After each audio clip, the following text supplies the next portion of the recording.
of the reasons why neuroendocrine neoplasms or tumours, I like the word NETs because it's easy to say, is hard to spot because especially there's a spectrum. They can be very slow moving on this end of the spectrum and very fast moving. The fast moving ones will always declare their hand because they cause symptoms in an abrupt period of time.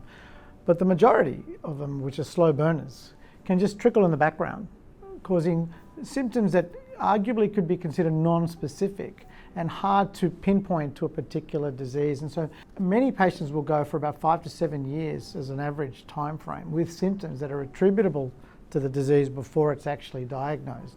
The kinds of symptoms that I've described as being non-specific are altered bowel habits, tendency more towards diarrhea, and frequency. So diarrhea can be either more times or watery. That's not normal, but there are other conditions that can also cause that, i.e. inflammatory bowel conditions and irritable bowel syndrome. There's just fatigue. This is particularly relevant in women around menopause. Hot flushes can occur. If they're occurring at a time that you can blame it on something else, it makes it confusing.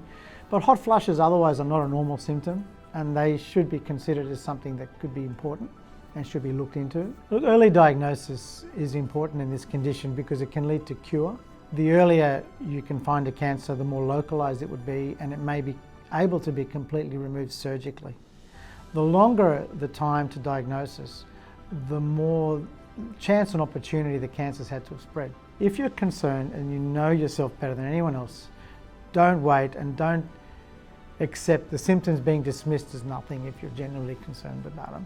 And as doctors, we'd love nothing more than to find out that there's nothing seriously wrong with you. But sometimes we have to go through some tests to do that, and that's important. And those are important tests to do because when we do find something, and if we can find something early, we can do a lot about it.